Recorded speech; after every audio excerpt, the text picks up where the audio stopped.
up, y'all? This is Carolina Doc PT, and today's video may be just a little bit controversial. I'm not really intending for it to be, but for some people, because of the subject matter, it may wind up being.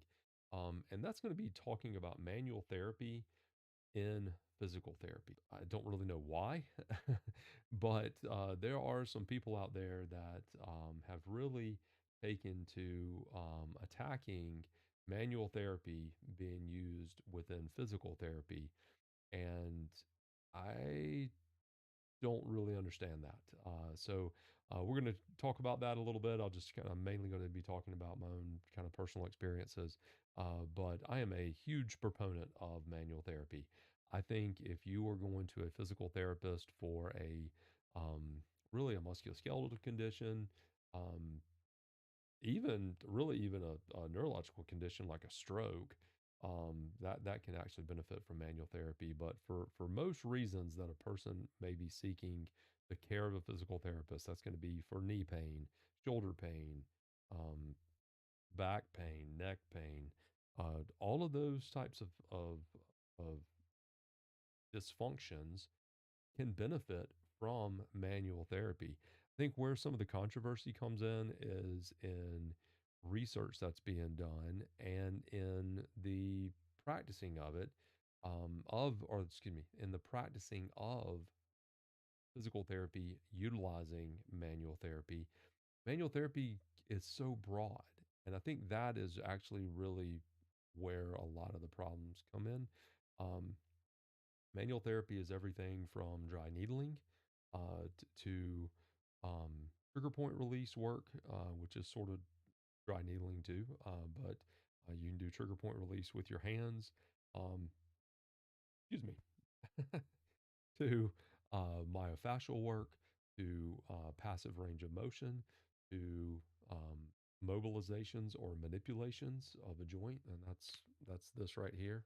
So that's a manipulation. If you uh, uh, pop a joint, then that's what's considered a manipulation, kind of like what a chiropractor does. But physical therapists can utilize it as well. Um, all of those things can be very beneficial to a patient, and to say otherwise is just wrong. I'm sorry, but everyone will look to research studies and they'll say, oh, well, manual therapy isn't well supported in the literature. And that is correct. It is not always, I'll say, well supported. And that is partly because what I mentioned earlier, which, or at least I believe that's because of this, is that it's so broad. So these studies are all getting lumped in together. So you may be doing, passive range of motion with a person's knee, and that is manual therapy. But I'm over here doing, intensive myofascial release on a quadricep, and those are two very, very different treatments.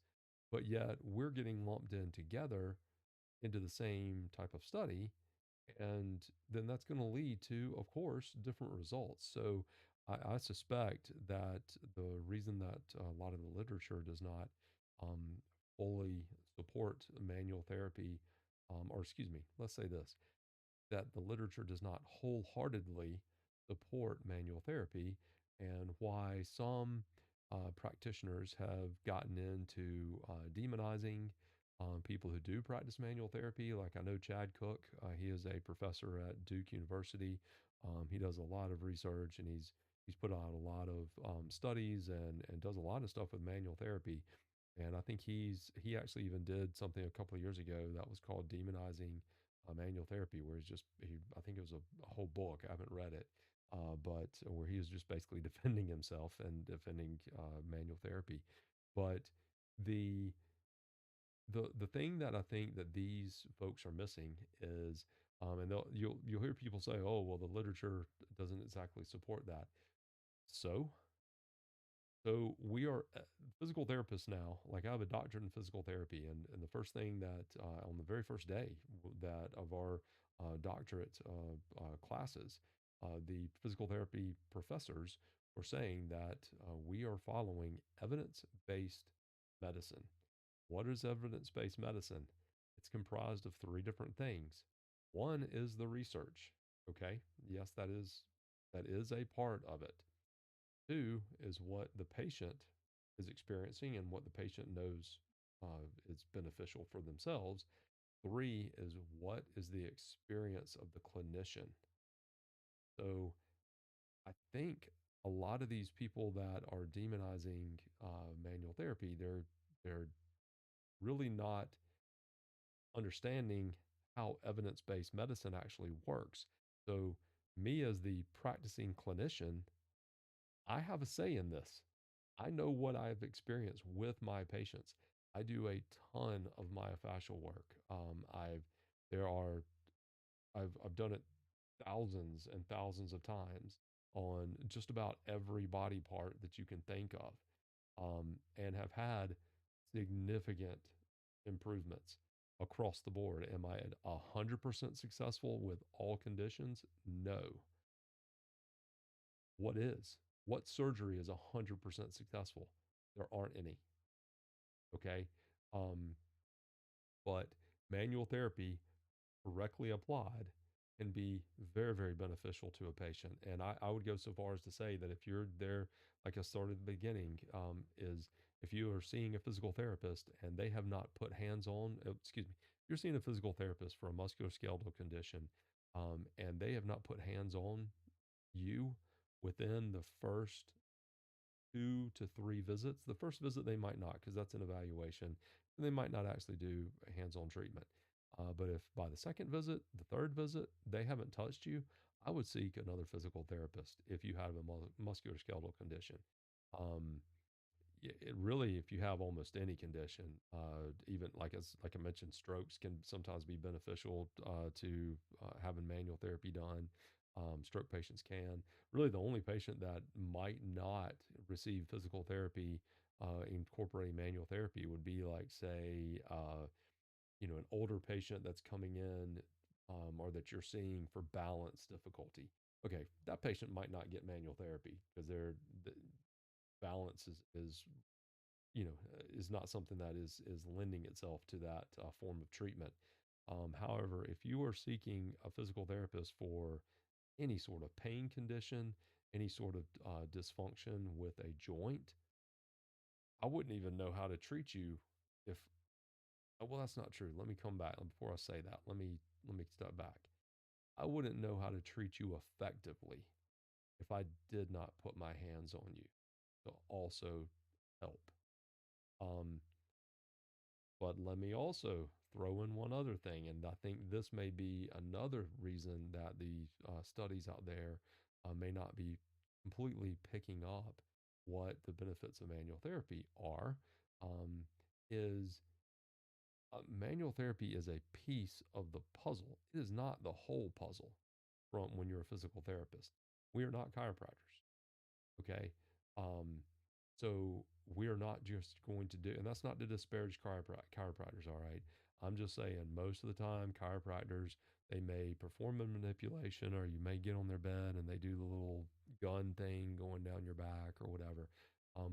But most of them, that's what you're there for, is you're there for that type of treatment. They're not going to also apply exercises. And that is the difference between chiropractic work and physical therapy work.